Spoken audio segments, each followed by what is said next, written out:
Magandang araw guys. Meron pala tayong estimate ito na concert model AB5 Auto B.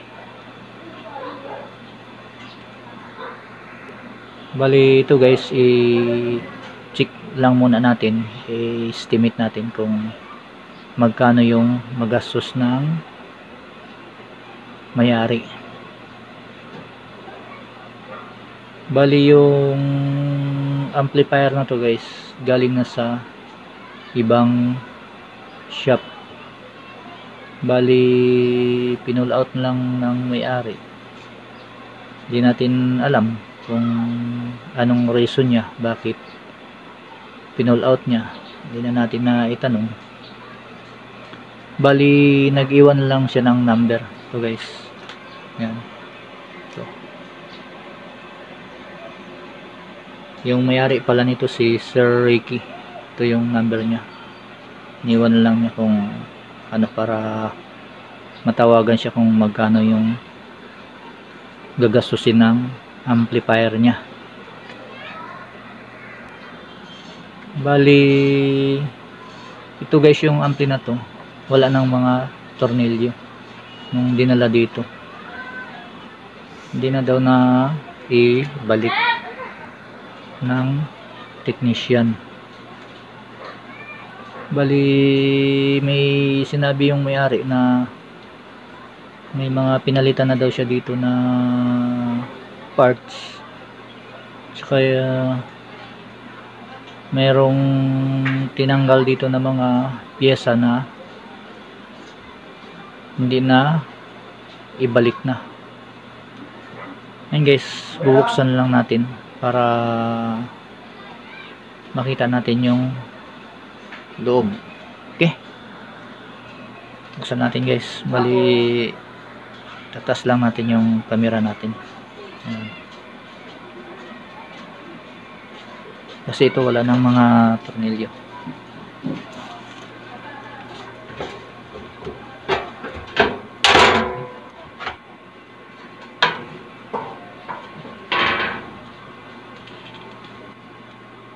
Ito guys, lapit lang natin para ma-focus natin yung loob.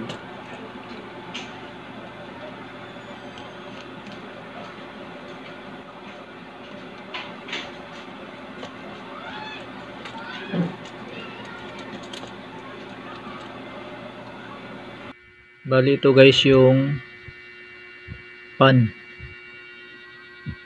na katanggal na, pati yung input nya, input frequency hindi na rin nakakabit, pati yung pinaka mainboard nya ng preamp wala na rin, backlash na rin, wala na rin. Ito guys, hindi naman challenge to sa atin kasi sanay na tayo na marami na tayong ginawa na galing sa ibang shop. Hindi nila na natapos dito sa atin dinadala. Kaya hindi na challenge to sa atin yung ganitong sitwasyon. Sanay na tayo gumawa sa mga ganyan. Ito guys, wala namang tornilyo dito na bali ditong fan nya ito, hindi pa tinanggal talaga. Dapat tinanggal lang dito, tinanggal na lang yung wire, hindi na tinanggal dito yung screw. Ibang klase rin umano nito bumira. Bali tatabi lang natin siya. Bago natin i-check itong naka power amp nya, unahin muna natin yung toroid transformer. Ito, check muna natin bago natin i-check yung power amp. pag ganitong ano guys, pag galing na sa ibang shop o ibang technician, wag muna tayo umano sa motherboard nya, sa power amp board. Una nating i-check ito si toroid transformer para hindi na tayo mapagod. Check natin kung okay ba yung primary nya tsaka secondary winding. Balito guys, yung supply nito ano lang siya, 31 volts yung pinaka main nya, tapos 12 volts yung ano supply ng tone control. Yun ang sinusupplyan niya, tone control at saka yung sa surround, tsaka 9 volts, 9.5 volts. Ngayon check lang natin. Well, ito guys, ilagay lang natin siya sa times 10. Ito ang gagamitin natin, analog, kasi maganda gamitin yung analog pagdating sa mga ganyan. Unang-una natin i-check yung ano niya,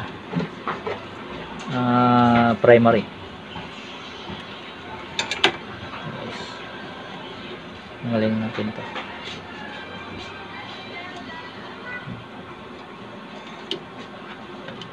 Ganito lang guys mag-check. Yan. Yan. Lagit lang natin dito sa plug. Tapos on natin. Yan. Ibig sabihin good. Tingnan nyo lang guys yung tester. Okay? Good yung primary. Ngayon, punta naman tayo sa secondary. Unahin natin yung ano dito. Ito. Unahin natin yung 31 volts plus 31.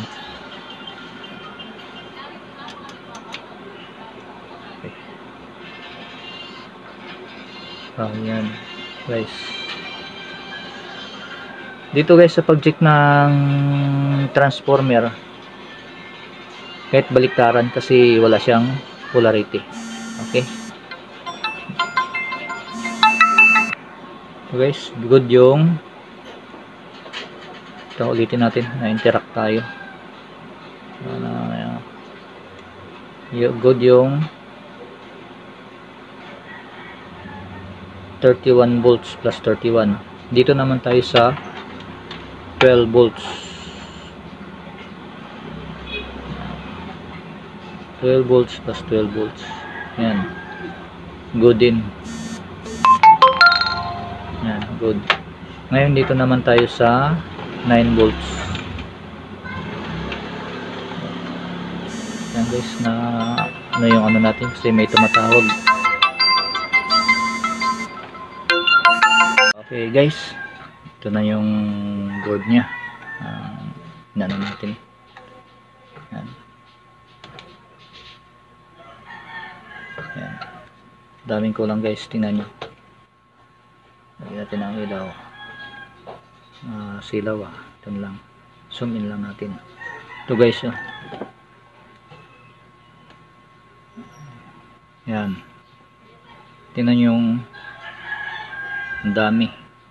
12 na preamp po sa mga resistor. Ito guys, yung ibang resistor ito kinalawang yung mga paa. Kaya pag ano, palitan natin yan. Tapos dito isang 104. Ito, wala na rin. Yan, wala na.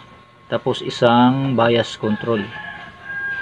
Wala na rin. Hindi na naibalik. Ito guys yung loob. Saan na ba ito? Ito yung pinaka ano niya. Yun, ang ganda ng PCB. Nasira. Nabaklas yung mga wirings. Yan, dami. Pagtanggal niya ng mga drive, yung mga transistor, yun, tanggal. Imagine 12 na preamp yung ano. Ito guys yung bayan. Ito yung bias control na tinanggal. Saka yung 104 dito. Okay. Ay, pagkano. Bali ito guys yung ano na to. Papalitan natin lahat yan. Pati itong mga resistor dito na mga kinalawang. Yan. Tapos itong dalawang ikap papalitan natin yan dahil sira yan. Na-check na natin yan. Ngayon, bali itong ano na to. Kasi sabi ng may-ari ni customer, nagpalit daw siya ng mga piyesa dito. May pinalitan. Ito guys yung piyesa na pinalitan. Yan. Magkaiba. Yan. Yung C5198 at saka yung partner niya na A1941 sa right channel. Malamang ito kasi medyo bago pa. Yun ang ano. Kaso hindi siya original na ano, replacement lang na power amp. Tapos ito guys yung left channel low frequency, yung B778 at saka D998. Yan, ito yung high frequency. Malamang itong ano na to, low frequency ito siguro. Kasi ito parang bago ito pang ano eh. Itong hindi lang natin alam sa ano kasi ito luma na ito. Kung ito nagpalit dito ng ano, maring pinalitan niya. Kaso na may mga ano ring hinang din yung mga paa. Maring hugot yung pinalit niya. Ito. Ayan guys, ituturo ko dito mamaya. Yung paano mag-check ng power amp transistor. Yan, yung NPN at saka PNP. Ito guys para lang sa mga beginners. Hindi kasama yung ano nito. Yung mga anon dyan. Mga master dyan. Ano lang to. Pang beginners yan. Yung nag-uumpisa pa lang. Bali mag-check lang ako dito ng dalawa lang. Dalawang power amp transistor lang para makita lang ng mga newbie. Ito guys yung ano natin. Bali lahat i-check ko yan pero dalawa lang ipapakita ko para hindi haba yung video natin, baka antukin kayo. Okay. Ito yung tester natin. Bali tingnan nyo lang guys yung tester. Naka times 10 tayo. Ito yung unahin natin yung NPN. Itong dalawang magkatabi na NPN. Ito lang guys yung negative test probe natin. Ilagay natin dito sa base. Tapos ito yung positive ay itong negative test probe natin dito sa base. Itong positive test probe isusundot natin dito sa ano, sa collector. Yan, bali pumapalo siya ng ano ba yan, 90 kasi naka ano tayo, naka times 10. Ito guys yung so yung selector natin yan, hindi na siya umabot ng 0. Okay lang yan guys. Yan okay. 90. Ngayon baliktarin natin. Pag pumalo ito pag binaliktad natin, pag pumalo si base collector, tapos tatakbo siya, pag palo niya hindi siya babalik sa 0, titigil lang siya dito sa ano, ibig sabihin may problema si power amp. So, flake siya. May palo lang siya na konti pero nasa 0 siya, ibig sabihin good siya. Ngayon dito naman tayo sa PNP. Ito yung A1941. Okay, ito naman yung positive test probe natin, ilagay natin sa base. Ito naman yung si negative test probe, itong isusundot natin dito sa collector. Yan. Okay. Tapos emitter. Ganon din, 90 rin yung ano niya. Ngayon baliktarin natin. Ngayon pag pumalo siya, ibig sabihin flexi transistor. Pumalo na siya ng kunti, tapos unti-unti dahan-dahan siyang bumabalik sa 0. Ibig sabihin good siya. Ngayon guys, okay lang yan na pumalo. Okay. Dahil kaya nare-reading niya yung ano, dahil dito sa capacitor. Okay. Ganun lang guys, kasimple mag-check ng power amp transistor. Ngayon i-check ko muna lahat to ha, kung good ba. Balikan ko na kayo. Okay. Bali na check na lahat natin yung 8 power amp. Bali good yung power amp. Ngayon, ang gagawin natin dito,